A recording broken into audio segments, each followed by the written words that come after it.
বলা হয় আর্জেন্টিনাকে তুলনামূলক সহজ প্রতিপক্ষ দেওয়া হয়। এই বিষয়টা কতটুকু সত্য চলুন এই বিষয়ে জানি।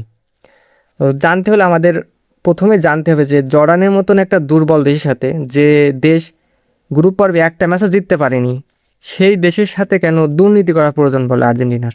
যাদের খেলা সম্পর্কে ন্যূনতম জ্ঞান আছে, একমাত্র আর্জেন্টিনা ফ্যান ফলোয়ার বাদে যাদের ফুটবল খেলা সম্পর্কে ন্যূনতম জ্ঞান আছে, তারা কখনোই বলবে না যে এই ম্যাচে দুর্নীতি করা হয়নি। এই ম্যাচে কিন্তু একটা গোলও আর কি বৈধভাবে দিইনি। একটা ফ্রি কিক থেকে দিয়েছে, দুটো ফ্রি কিক থেকে দিয়েছে, একটা পেনাল্টি থেকে দিয়েছে, কিন্তু সেটা বৈধ না। যাই হোক, সেই বিষয়ে পরে আছে। কিন্তু জিতার কেন প্রয়োজন পড়লে?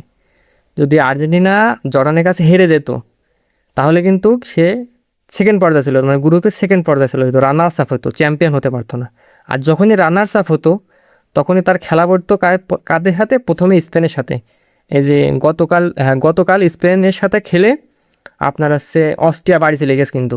ঠিক আছে, হয়তো আর্জেন্টিনা ভালো খেলে স্পেনকে হয়তো হারা দিতে পারতো, কিন্তু প্রতিপক্ষ শক্ত প্রতিপক্ষ পড়তো। তারপরে আপনার ফ্রান্সের মতন দলের সাথে আপনার ম্যাচ পড়তো, তারপরে পর্তুগালের সাথে ম্যাচ পড়তো। এরকম বড় বড় দল কিন্তু রয়েছে সব ওই সাইডে।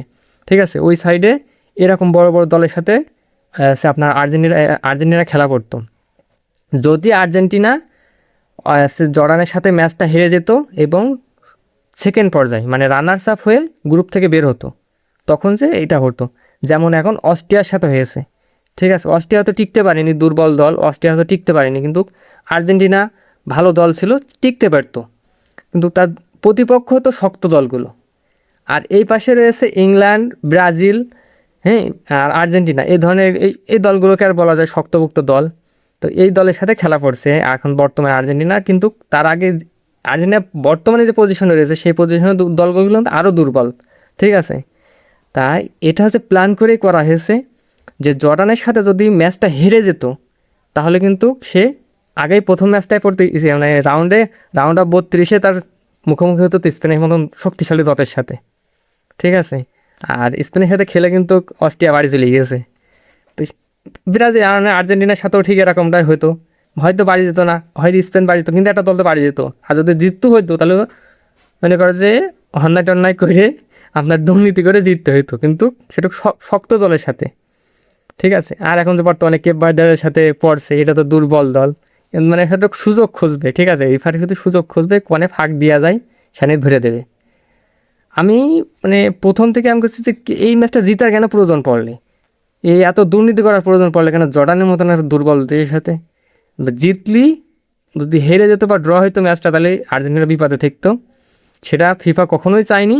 এই জন্যই এত দুর্নীতি করে হলেও আপনার হচ্ছে তাকে চ্যাম্পিয়ন বানানো হয়েছে, মানে গ্রুপ পর্বে চ্যাম্পিয়ন বানানো হয়েছে এবং সহজ প্রতিপক্ষ দেওয়া হয়েছে। এটা আসলেই এটা পাতানো ফাঁদ। ঠিক আছে, যাই হোক, খেলাটা হয় ঠিকই আছে, খেলার মতনই চলে। আমি বলছি না যে খেলাটা সম্পূর্ণই পাতানো, খেলার মতনই চলে। কিন্তু কিছু কিছু দেশকে আপনার সুযোগ সুবিধা একটু দেওয়া হয়। আমি যেটুকু বুঝলাম খেলা দেখে, যে কিছু কিছু দেশকে সুযোগ সুবিধা দেওয়া হয়। ঠিক আছে, প্রত্যেকটা দেশকে কিন্তু দেওয়া হয় না, কিন্তু কিছু কিছু দেশকে সুযোগ সুবিধা একটু দেওয়া হয়। আর আর্জেন্টিনা তাদের সবথেকে বেশি মনে হয় সুযোগটা পায়। যাই হোক, সেটা যারা খেলা দেখছে ইতিমধ্যে তারা কিন্তু সবাই বুঝছে যে আর্জেন্টিনাকে কী ধরনের সুযোগ সুবিধা দেওয়া হচ্ছে আর কি। এছাড়াও এখন তো মনে হচ্ছে পর্তুগাল সব থেকে খারাপ খেলছে।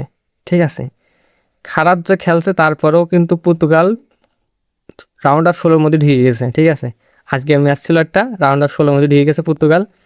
তবে এবার খেলা করছে স্পেনের সাথে। যদি পর্তুগাল স্পেনের সাথে জিততে পারে, মানে যদি এই রাউন্ড অফ 16 পার করতে পারে, তাহলে ফাইনালে চলে যাবে। আমি যতটুকু ধারণা করছি যে ফিফা এবার আগে রোনালদোর হাতে আপনার ট্রফিটা দেখতে চাচ্ছে। ঠিক আছে।